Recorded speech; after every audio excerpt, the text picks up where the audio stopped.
What's up, guys? Rick here with your DFS preview for this week's Zozo Championship, and let me get this out of the way right now. This event starts Wednesday evening. That's right. Lock is going to come a lot earlier. Your bets are going to have to be in earlier. This event is in Japan. They are 13 hours ahead of the East Coast here in the United States. So my best guess is that this will lock and this tournament will start approximately 6 p.m. Eastern time on Wednesday. That will be about 7 a.m. on Thursday morning in Japan, which is generally when they start teeing these things off, right? 7 o'clock in the morning, something like that. So that's my best guess. Obviously, keep an eye out for that as tee times come out, but do not be left holding the bag. Do not be left without your lineups in, without your bets in for this week. Okay, that disclaimer out of the way. Awesome stuff with was basically, for me, 3 straight weeks of golf in Las Vegas with the long drive, the Shriners, and the CJ Cup, getting back into my routine after spending so much time out on the course. And there was a lot of great success stories from last week, and I want to point out just 2 of them. Steve Murrin said he got his first win ever, won $4,000 on DraftKings, and he did not have Rory McIlroy in that lineup. So that tells me 2 things. 1, Steve's lineup was awesome, right? Otherwise, well-rounded. To not have the winner in the lineup is astounding, and probably also a very well-selected contest, a smaller contest where it didn't take the absolute optimal lineup to win. That is also a very good thing to do. So congratulations to you, Steve. And then Huey Mack sent me a screenshot where he just ran rough shot over a contest this week. He had the lineup in first, second, 10th, ends up being a $35,000 victory. Congratulations right there. And I want to continue to provide tools to the community on my site, RickRunGood.com. So as I do each and every week, let me give away some subscriptions here. You can 2 ways to enter a draw to win a subscription to RickRunGood.com. 1, comment below on this YouTube video with who you think is going to win the Zozo Championship. Make sure you've liked the video and make sure you are subscribed, because you cannot win if you do not do either of those things. And then the other way, and the easier way to win, and honestly the more valuable way for me, the way to get into the heart of me and forever have me be grateful, is to leave a 5-star rating and review on Apple Podcasts. Say something nice about the show. Leave me your Twitter handle, and that'll get you entered into a draw as well. Otherwise, let's jump into this week's. Oh, sorry. One last thing. Because of the time difference, the live chat, 3 p.m. Eastern time on Wednesday, still going to be the same time, but that's probably going to be the last 3 hours before the tournament starts. So that'll be like last minute stuff. You can come tinker on the live chat on Wednesday. And then the Jock Market Power Hour is probably going to be 8:15 p.m. Eastern time on Tuesday this week. So just keep an eye out for that. I'll tweet it out. You'll see it on my YouTube channel, all that good stuff. But obviously the time change does change some things. Let's jump into this week's DFS video. This is really only the 3rd edition of the Zozo Championship. So Patrick Cantlay won last year, but that was at Sherwood in California. And then that man you've heard of, Tiger Woods, won this in 2019, which feels like a billion years ago, but that is true. Here's what we know. Accordia Golf Narashino Country Club. This is the course key stats tool. And remember, we really only have 1 year's worth of data. So there are some things that I think are interesting, but let's make sure to look at this what it is. This is 1 year's worth of data. So in that 1 year, long drivers, driving distance was the strongest, most correlated stat that we have out here.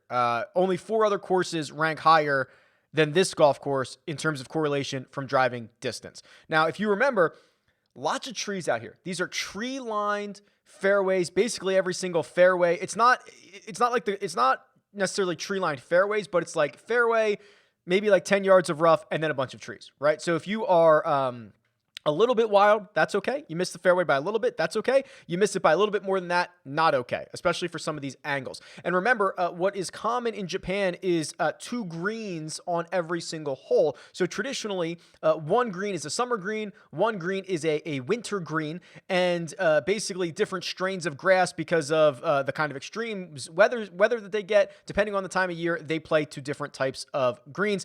Here at this club, that has all been changed. Modern technology has allowed them to basically convert all of these to a style of bent grass on both of those greens. So I'm categorizing it as bent grass this week. It's a par 70, 7,000 yards, and about average green sizes here at Narashino. So that's the way that I'm going to be playing this. Obviously, we'll learn more as the week goes on, and we'll see if the PGA Tour does use both of those greens. So if I remember back to 2019, I believe on Thursday, they played to one of the greens. On Friday, maybe they played to the other. It can change the angle, so it's pretty interesting and dynamic what they're going to be able to do with this course setup. But that's the long-winded version of saying the 1 year's worth of data is fairly interesting. I've loaded in the field here. I'm looking at the last 24 rounds. You start looking at the best fits. Now, the best fit, this is not golfers that necessarily played here, but this is when you take the numbers behind the regression model and you compare it to each player's statistical profile. In theory,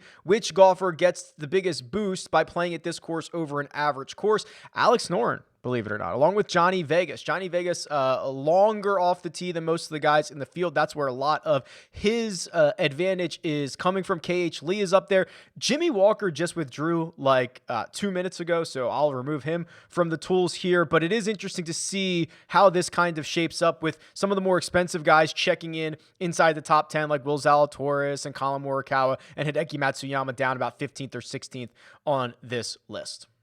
Let's take a look at the cheat sheet here. And again, for the second week in a row, 78 golfers, no cut. So if you are looking for a cut sweat or you want to avoid a cut sweat, I guess actually you're doing pretty good because you're not going to have to worry about it this week. Now, we did see one WD last week. That was Harris English. I believe it was a back injury, leg injury. I can't remember what the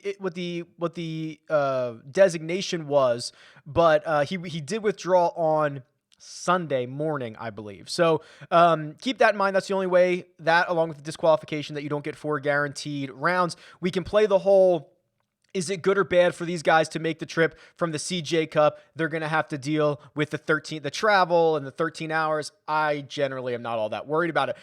There are 6 golfers, over 10,000, 11,200. Colin Morikawa, 11,000 flat is Xander Schauffele. Will Zalatoris at 10.5, Hideki at 10.3. Then you get Paul Casey at 10.1 and Tommy Fleetwood. I'm sorry, 1, 2, 3, 4, 5, 6. Who am I missing? Oh yeah, Tommy Fleetwood at an even 10,000. That rounds out the 10K group. There is actually a lot to parse through here. Number one, you get Morikawa and Xander Schauffele.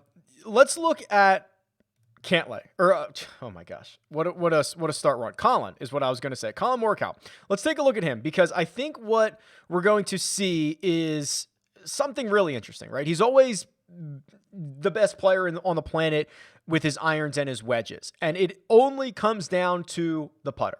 Anytime Morikawa gains a substantive amount of greens on the putting surface, he's a strong contender to win. 3.8 last week, finishes second. 3.8 at the Olympics. He was in that 7-way playoff for bronze.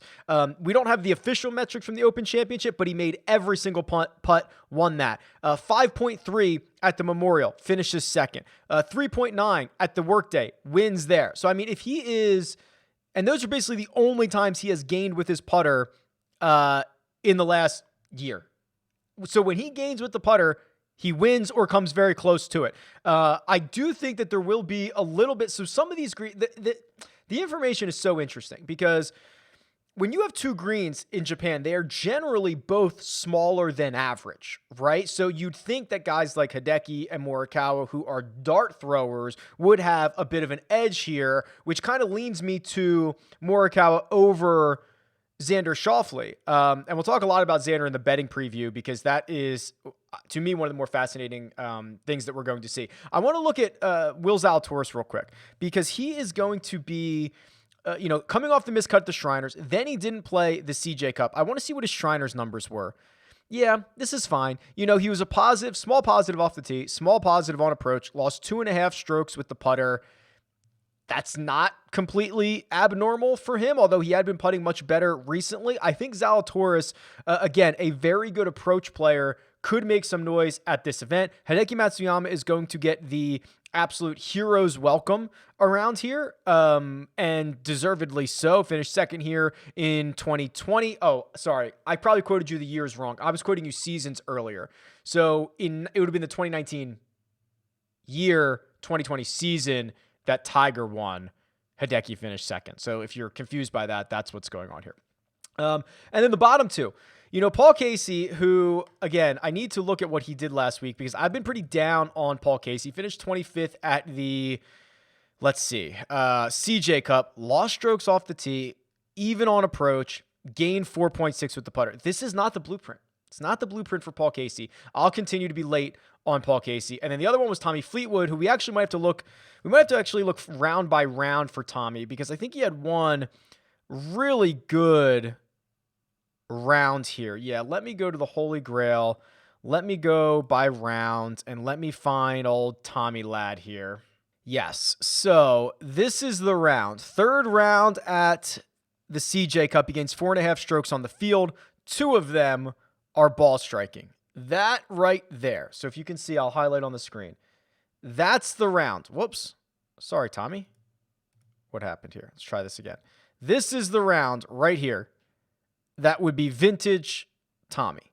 Now, the problem is we're not seeing this much. And he was horrendous on Friday with the iron game. I guess he got better over the course of the weekend.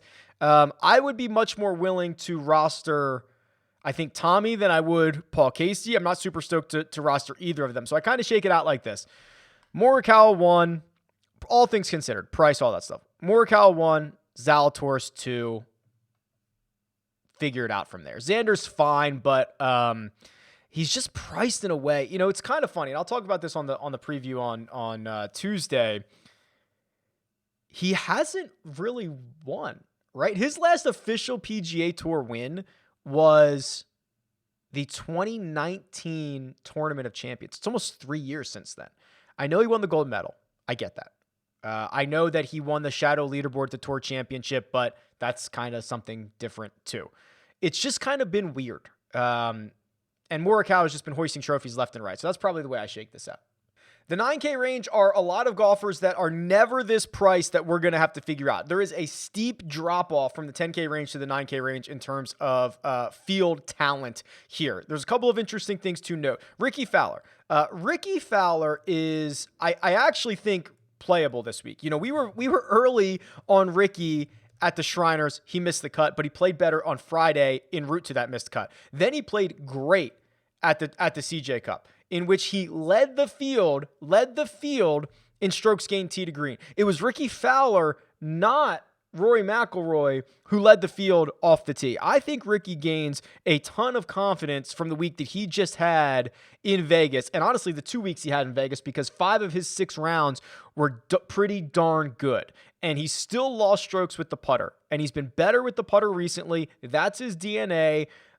I was early on Ricky. I think now we're going to be late on Ricky, but this is compared to the rest of these guys. Like, are you super stoked to roster EVR at 9,500 or Alex Noren at 9,700? I don't know, maybe, but I do think there's a strong case to be made for the last 5 rounds that Ricky Fowler has played. And what I want to do is I want to go to the Holy Grail here. And what I want to do is I want to just look at these guys in the 9K range. And I just want to start to see what we're dealing with here. So the way that I have this set up is I'm looking at just this season and last season. And you can shorten this up. You can do whatever you want. But for the 9K range, Cameron Tringale has been pretty significantly the best player in this range during my time frame. He's the only golfer averaging over 1 stroke per round in that time frame. He's also the only golfer, let me look through this real quick. I believe I'm looking at this correctly. The only golfer who is gaining strokes in all 4 categories, which is always something that I think provides you a really solid floor. He has a lot of rounds that he's played 108 of them. So it's Tringale, 1.03. Then it is Neiman, 0.98. Let's see what Neiman did at Summit. Yeah, man, that putter, he lost the putter again. That's a little bit worrisome. The other one would be Grillo, who's 9,100 and finished with a flurry at Summit Club, right? Shot a 61, 62, had to be 62, 10 under on Sunday, and only lost a stroke and a half with the putter over the course of the week. That's not the worst thing I've ever seen either. So I think that there is, when you get a 9K range like this, where a lot of guys who are not normally here are here, there are real substantial differences between these guys. Tringale has been twice as good as Noren, Siwoo Kim, EVR, almost McNeely, and he's been 5 times as good as Ricky Fowler, even though I like Ricky this week, over the last season plus 4 events. So it is worth noting DraftKings is forced to price these guys the way that they are because of the field strength and the betting odds and the way that you have to make lineups, but there are actually huge differences between the guys in the 9K when you could basically split hairs for most of the guys in the 10K.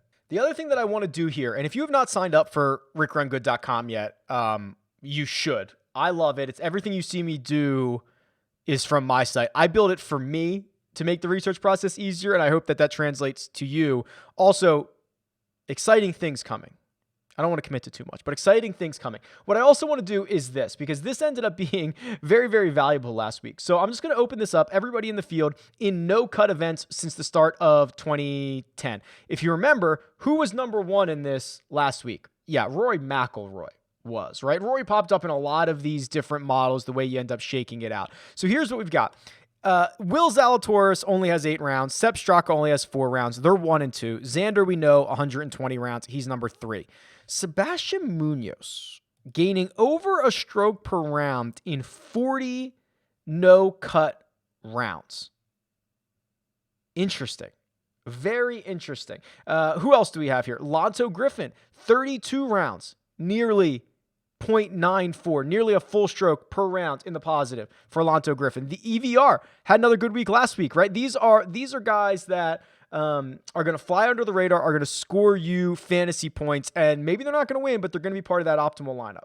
The 8K range. I think this is where we start to separate ourselves in terms of research than most people. 1, Johnny Vegas. As described, what's Johnny Vegas's weapon? It's the driver. Hits it far, probably top 10 on the PGA Tour in distance. That's how he gains a lot of his strokes. Played well at the CJ Cup last week, finishing 14th. That is now his 3rd top 16 in his last 5 starts, which you go back to the Olympics. One was the Wyndham Championship. The other one was last week. The other one would be Lanto. And I know that this does not fit with the flow chart because he's $8,400, but we're starting to see something. 6th place finish at the Shriners, didn't play the CJ Cup, finished 11th at this event, not this course last year, popped up on that no-cut the no-cut filter that we did. The thing with Lanto is when he goes well, 2 things happen. Hits his irons well, putts well. That's a dangerous combination. It's why you often see the volatile nature of Lanto. 6th place finish, miscut. 6th place, miscut. Not going to have to worry about the miscut this week. So you give him 4 rounds to try to find, one. Like if you gave me odds on, I don't know. I was going to try to set a line on this, but like if Lanto Griffin had one day this week, the low round of the week, or the second lowest round of the week, or the second lowest round of the day, I would not be shocked. I wouldn't be shocked. I don't know what he's going to do in the other 3, but he has the ability to catch fire like that. What will the public do with Adam Schenk? And we can look, I'll deep dive Schenk here, but coming off the 3rd place finish at Shriners where he had a multiple shot lead on Sunday, kind of coughed it up. Finished 4th earlier, a couple starts ago at the Barbasol, I believe that is. I got to change the abbreviations up here because I don't know if that's the Barbasol or the Barracuda. Finished 22nd at this event in Japan in 2020 season. I'm going to screw that up all week long. But let's look at Adam Schenk here. I want to deep dive this a little bit.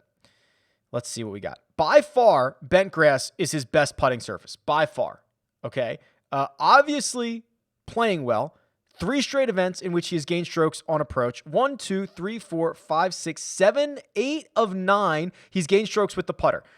He can hemorrhage them around the greens. He can. He can cough them up. But again, this is the same Lanto Griffin example. When you can get fire in this category, approach, and you can get fire in this category, putting, it's dangerous. And you see it. Look at his results. 3rd, cut, 51st, 31st, cut, 4th, 51st, 15th, 4th, 41st, cut. It's just like all over the place because when those two things get together, the approach play and the putting, he makes a lot of noise. And now you get 4 guaranteed rounds out of him. The 7K range, I think there are 2 very interesting plays here. One is Harry Higgs. He's $7,500. Talked about it last week. I thought Harry at the Shriners looked like he was in control of his game. That was the eye test for me. Played well at Summit Club. Gained 4 strokes on approach. Putted the lights out. We're starting to see Harry get more comfortable, right? 4 out of his last 6 starts have been top 27s. I know that's a random number, but if I said top 25, that would have been random as well. But that's good play. It's good play. Now you get a smaller field where the bottom of it, the bottom 10, 12, 15 guys, not nearly as good as Harry Higgs is. So I again, still comfortable rolling out Harry. And then the other one, and they figured this out a little bit, Takumi Kanaya.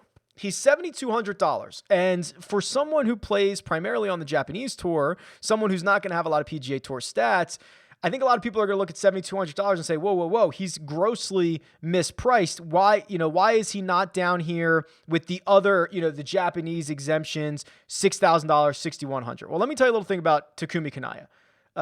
He's a baller. He's a player. Listen, he spent like 55 weeks atop the world rankings for the amateurs, right? Like he is seasoned amateur golfer. He won a Japanese tour event as an amateur. He's got 3 or 4 wins on the Japanese tour. One of them was April or May of this year. So he's the last 6 months or so playing in his home country. He's been playing well on the Japanese tour. I know these are completely different players. I know that they are completely different calibers of field, but Takumi Kanaya, very comfortable at home in Japan. Listen, $7,200. There's other guys like, when we find out on Wednesday that Takumi Kanaya is 4% owned, would you rather that or like a 8% Doug Gim? I don't know. I mean, listen, it's interesting, right? Keep it in mind. Finally, the $6,000 range. Doc is in this field, which is always cool, right? Doc is headed to Japan, and he is playing this week. He's $6,800. I think maybe the guy I'm most excited about is Matthew Neesmith. So Matthew Neesmith is priced where he is starting to get into, the range of the Japanese guys and guys that we don't know a lot about. But Neesmith coming off of 14th at the Shriners. And again, when Neesmith is good, it's with the approach play. And I think this week that is going to be critical. What you'll also note is he is not a very good putter. He's not. He knows it. Everybody knows it. But he is almost a 0, very small negative putter on bet. Okay, which is like, I'll take it. If Neesmith, this is the stat profile that you want from Neesmith this week when you are investing in him at $6,500. You want gained 6 strokes on approach, which is something he did at the Shriners, and he did it 2 starts before that at the Fortinet, and you want him to be a 0 on the greens. Now, he did not do that at the Fortinet. He lost 3, but he was a 0 at Shriners, and he finished T14. If I could sign up for this exact stat profile, this exact finish right now, I would take it. And I think that's well within his range of outcomes for this week. Outside of that, Sung Kang to me, and I'm not like a huge Sung Kang fan, but I think he's mispriced here, right? $6,300, again, amongst a lot of golfers that are not seasoned PGA Tour players. I mean, here's his last 5 starts: 32nd at Summit, 27th at Shriners, made the cut at both the Fortinet and the Sanderson, and T15 at the Wyndham. That's a pretty strong 5-event stretch in which he has been positive on approach in all of them. He's gained a lot of strokes putting in 3 of 4. That's kind of his DNA at this point in his career. But look at what he was doing before this. He was hemorrhaging strokes on approach last summer. He's cleaned that up. If he continues to clean that up, you can get a top 28 or something like that out of Sung Kang this week, which is something that is going to be valuable at $6,300. All right, let's run a custom model and I'll get you out of here because I know this thing locks quickly. So it's interesting. I kind of want the next version of the custom model to allow me to do like, I want like 12 rounds or 8 rounds for some of the cheaper guys. And I want like 40 rounds for some of the more expensive guys. Because I think we saw it last week. Rory McIlroy, doesn't really matter what his form is, can snap off and win a golf tournament whenever he wants. But I feel like for the 6K guys, 7K guys, I want to ride the hot hand a little bit more, and I want to ride long-term form a little bit more. I guess I could always just adjust that myself and upload that. But anyway, that's a different story. Let's go with 16 rounds. Keep it real tight here. For the most part, that's this season and a little bit of last for most of these guys. If you played 3 times, you probably have 12 rounds. Let's go with what do we know? What do we know about this course? Not much. What do we think we know? Driving distance, I don't think. I know every single week is an advantage. It's never a detriment. So let's lean on that. Distance, 15 with off the tee, 10. Again, this weighted strokes gained off the tee where distance gets more of the weight. Then I believe, again, let's rely on approach play and let's rely on birdie makers. 25 on approach, 25 on birdie or better. Okay, so that is literally just saying, let's go to the basics. Distance is always an advantage. Approach play is always an advantage. Making birdies is always very strongly correlated to scoring fantasy points. Those are facts. We know those. Then that leaves us with 25. And I don't want to super overthink this. Let's just say it's a par 70. I mean, it is a par 70. I don't have to say that. It is a par 70. Let's just throw the final on par 4 scoring. These are highly correlated scoring metrics to fantasy. So let's just run that and see what happens. And our top player is, oh boy, Johnny Vegas. He's playing well. 16 rounds across 5 tournaments. Gaining off the tee, gaining on approach, small negative around the green, even smaller negative with the putter. Pretty good. What I will note is this. Most weeks, so this is why I have the value here and not just the rank. Most weeks, you'll see the number one golfer be like value 93. Right? 100 would be like you're the best possible version in all of these stats that Rick put in. 86 is what Johnny Vegas's rank is, which is kind of on the lower side for being a number one golfer. Zalatoris is 2, Siwoo Kim 3, Joaquin Niemann 4, Emiliano Grillo, Cameron Tringale, EVR, Mav McNeely, Carlos Ortiz, Xander Schauffele. That rounds out the top 10. I'm cool with 5 and 6, Grillo, Tringale, all good there. Ortiz can flash. I'm cool with that. EVR has been sneaky good, right? I don't think he was in the optimal last week, but actually, I don't know how close he was, but he's been sneaky good. I don't mind this that much. It's a pretty volatile group of golfers, but I think in this event, that's what we're gonna get out of this. Okay. Early start. I warned you twice now. I warned you at the beginning. I warned you at the end. This is probably going to lock Wednesday night. My guess is around 6 p.m. Eastern on Wednesday, which means the live chat on Wednesday, 3 p.m. Eastern time, is going to be like final thoughts, tinker time. And then tentatively, 8:15 p.m. Eastern time on Tuesday is the Jock Market Power Hour. Keep an eye out for that because that might change, obviously, with the time change as things start to come out. Good luck this week. Stoked about it. Tweet me at RickRunGood. Leave a comment below. Best of luck. Later.